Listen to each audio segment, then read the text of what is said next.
Bom, pessoal, então esse videozinho vai ser o primeiro dos vídeos em que a gente vai estar trabalhando para retomar alguns conceitos básicos de química, bioquímica, entendimento de átomos, moléculas e ligações químicas, certo? Então, um dos primeiros princípios que a gente se questiona seria de que é feito a matéria encontrada na natureza. Esses foram questionamentos feitos por filósofos, cientistas, desde os primórdios assim, do entendimento da ciência como um todo, para a gente entender de que é feita a matéria. E a gente vai usar como exemplo essa maçã, que é uma estrutura viva em que a gente vai estar se questionando de que essa matéria é formada. Se a gente começar a dividir essa maçã em pedaços cada vez menores e cada vez menores, a gente vai observar que vai chegar um ponto em que essa maçã não vai ser mais divisível, ela não vai poder ser mais quebrada em nenhuma parte menor. Então, nós chegamos na menor parte da matéria. Essa menor parte da matéria chama-se um átomo, né? Então, se a gente quebrar essa maçã indefinidamente, a gente vai chegar a um ponto em que essa maçã não vai poder ser dividida ainda mais, porque nós chegamos na estrutura básica, na estrutura inicial. E essa estrutura básica seriam os átomos que formam as estruturas maiores, que no final das contas geram, nesse caso, a maçã. Isso é verdadeiro para toda a matéria encontrada na natureza, mas obviamente a gente usa a estrutura da maçã porque é uma estrutura mais fácil da gente entender, certo? Então, o que seriam esses átomos? O que seriam essas estruturas que formam estruturas mais complexas para formar as matérias que a gente encontra na natureza? Então, o átomo ele está representado aqui na esquerda, ele é uma partícula que é dividida em um núcleo, né? Esse núcleo contém prótons e nêutrons, né? Esse núcleo é formado por partículas de prótons e nêutrons. Os prótons são partículas carregadas positivamente, os nêutrons não têm carga. E ao redor desse núcleo existe uma nuvem eletrônica, que são elétrons que orbitam esse núcleo. Existem vários elementos na natureza, né? Ou seja, existem vários átomos na natureza. E esses elementos são encontrados, alguns são artificiais, né? Que são só gerados em laboratório, são instáveis, mas a grande maioria deles são elementos encontrados na natureza.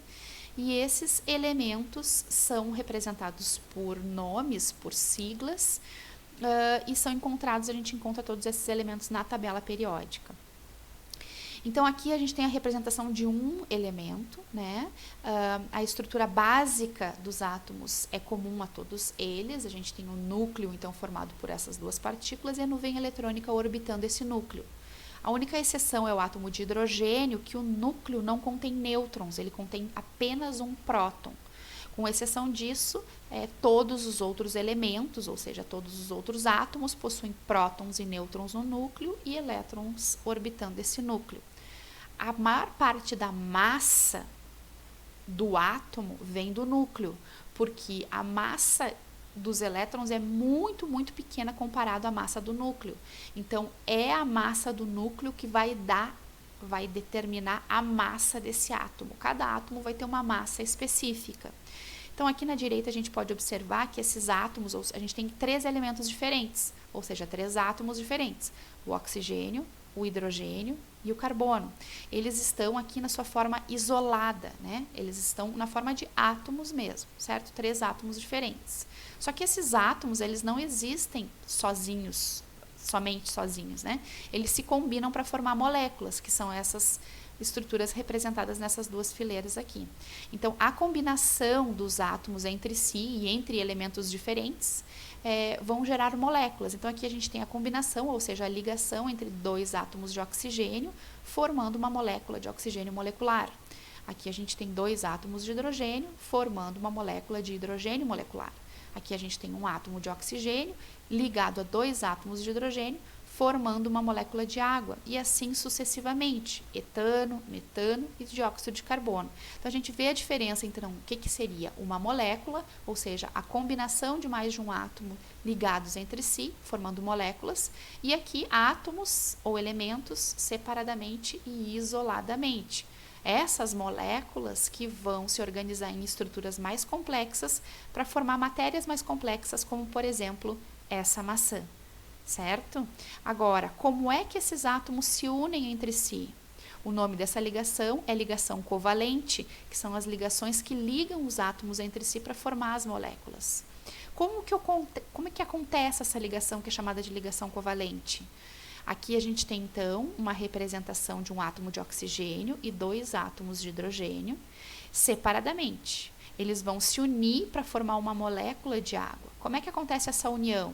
O que acontece é que um elétron da camada de valência de um átomo e outro elétron da camada de valência de outro átomo se unem, formando um par de elétrons que é compartilhado entre os 2 átomos igualmente, certo? Então, esse elétron era do hidrogênio, só do hidrogênio, esse elétron era somente do oxigênio. Mas agora, esse par de elétrons está sendo compartilhado entre esses 2 átomos. E isso é a formação de uma ligação covalente, certo?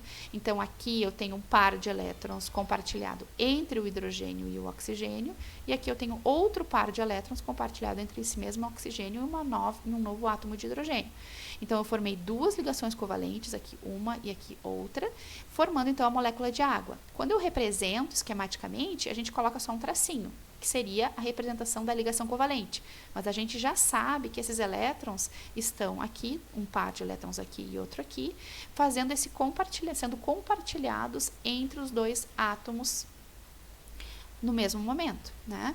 Só que esse compartilhamento, ele não se distribui igualmente. Vamos dar um exemplo aqui, ó. Vocês imaginem que um cabo de guerra entre 2 jogadores e esses 2 jogadores possuem a mesma força.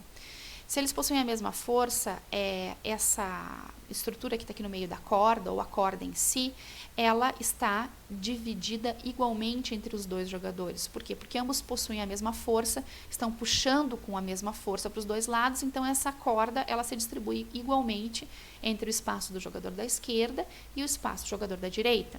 Quando a gente tem 2 jogadores que possuem forças diferentes, aquele mais forte vai puxar com mais força a corda para o seu lado. Então, ele vai acabar tendo um direcionamento dessa corda maior para o lado dele, porque ele puxa com mais força. A mesma coisa acontece com as moléculas, com os elétrons. Então, aqui eu disse que esse par de elétrons ele estava sendo compartilhado entre o oxigênio e o hidrogênio. Mas acontece que, dependendo dos átomos que formam essa ligação aqui, eles podem ter forças diferentes para puxar essa nuvem eletrônica, ou seja, puxar esse par de elétrons. No caso do oxigênio e do hidrogênio, o oxigênio tem uma força maior para puxar esse par de elétrons para cima dele do que o hidrogênio. O hidrogênio é mais fraquinho. Então, essa dupla aqui, esse par de elétrons, acaba se localizando preferencialmente para o lado do oxigênio do que para o lado do hidrogênio. Por quê? Porque o oxigênio tem mais força. Essa força é chamada de eletronegatividade.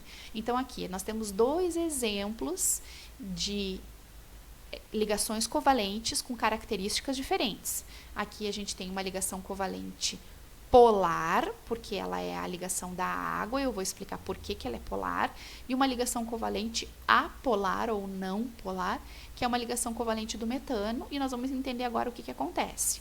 Isso aqui a gente já lembra que é uma ligação covalente porque esse par de elétrons está sendo dividido entre os 2 átomos. Mas eu falei que o oxigênio, ele tem mais força para puxar o par de elétrons para cima dele. Então, ele vai puxar esse par de elétrons preferencialmente para cima dele. A corda vai ficar mais para o lado esquerdo. Como os elétrons possuem carga negativa, esse átomo vai ficar com uma carga parcial negativa. Por quê? Porque os elétrons estão mais em cima do oxigênio, porque ele tem mais força. Consequentemente, o núcleo de hidrogênio, que é positivo, ele vai ficar mais descoberto, né? Ele vai ficar sem nuvem eletrônica negativa em cima desse núcleo, porque a nuvem eletrônica está mais para o lado do oxigênio e a carga positiva do núcleo de hidrogênio vai ficar mais exposta. Então, esse átomo de hidrogênio aqui vai ficar com uma carga parcial positiva. Vocês percebam que a gente tem um delta aqui, que é uma letra do lado da carga, porque é uma carga parcial, né? Não é uma carga total, é uma carga parcial, significando que a nuvem eletrônica está um pouco mais para o lado do oxigênio do que o lado do hidrogênio. Então, se eu tenho carga parcial, eu tenho polos, um polo negativo para cá e um polo positivo para cá. Então, eu digo que essa ligação é uma ligação covalente, mas ela é uma ligação polar, certo? Então, essa característica dá à água a característica de polaridade. O que é polaridade? É quando eu tenho numa molécula caracterizado assim uma região onde eu tenho um polo mais negativo, consequentemente o outro um polo mais positivo. Então, isso dá característica polar para a molécula. Ao contrário, nós temos o metano aqui. O metano é um carbono ligado num hidrogênio. Ambos têm a mesma força para puxar os elétrons para si. Então, esse par de elétrons fica igualmente distribuído entre o carbono e o hidrogênio. Então, eu não formo polos aqui. Se eu não formo polos, essa molécula é uma molécula apolar, certo? Mas o que é essa força? O que me determina se os dois átomos têm a mesma força para puxar os elétrons para cima de si ou se eles têm forças diferentes? Essa força é chamada de eletronegatividade. Se a gente analisa a tabela periódica, a gente vai observar que cada átomo tem uma característica de eletronegatividade. O que é eletronegatividade? É o poder, a força que o átomo tem de puxar os elétrons para cima de si.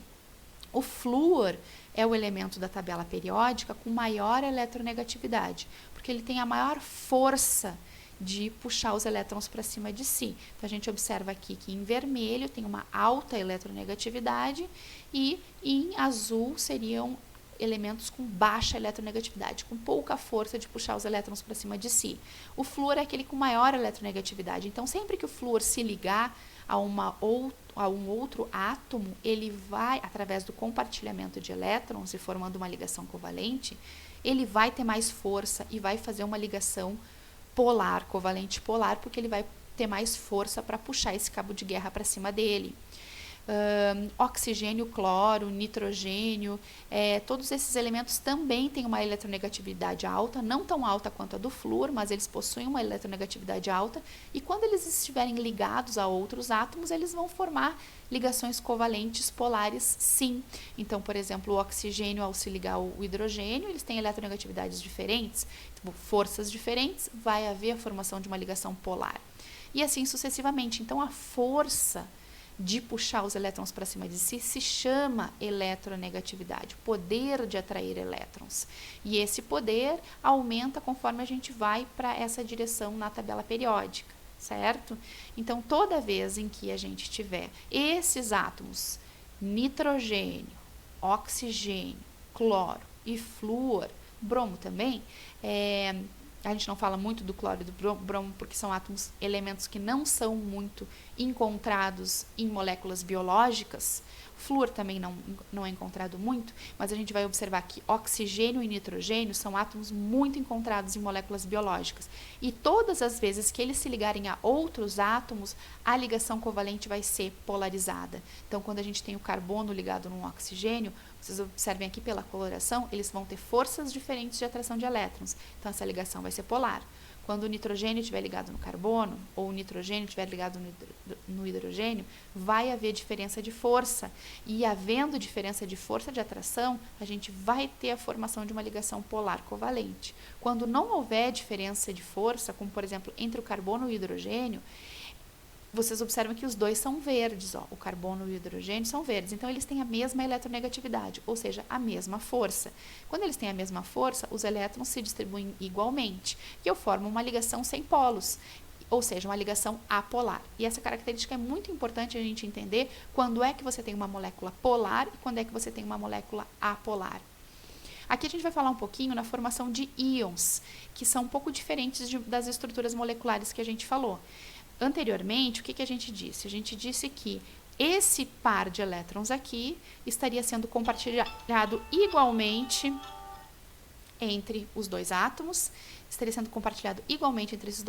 formando uma ligação covalente. No caso da formação de íons, esse elétron aqui, ele vai ser totalmente doado do sódio para o cloreto.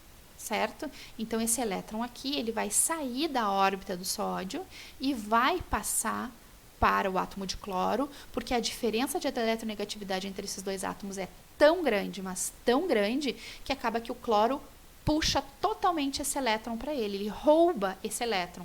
O cloro acaba ficando com 8 elétrons na sua camada de valência, que é o formato em que ele está mais estável, e o sódio acaba perdendo esse elétron. Então, como consequência, ao invés de eu ter uma ligação covalente polarizada, como houve uma total separação desse elétron do sódio para, né, uma doação dele para o átomo de cloro, a gente tem a formação de 2 íons. Um íon carregado positivamente, que é o sódio, e um íon carregado negativamente, que é o cloreto. Então, aqui, esse íon é chamado de cátion, né, porque ele é carregado positivamente, e o cloreto é chamado de ânion, porque ele é carregado negativamente. Qual a diferença dessa situação para uma situação de formação de ligação covalente? Na ligação covalente, esses 2 elétrons seriam compartilhados entre os 2 átomos, de forma polarizada ou não. No entanto, nesse caso aqui, esse elétron do sódio ele foi totalmente doado para o cloro, porque havia uma diferença de eletronegatividade muito grande. Totalmente doado para o cloro. Então, ele ficou sem um elétron. Se o elétron tem carga negativa, ele ficou com uma carga a mais positiva. Então, ele é um cátion. Se o cloreto ficou com um elétron a mais, ficou com uma carga negativa a mais. Então, ele é chamado de ânion ou um íon carregado negativamente.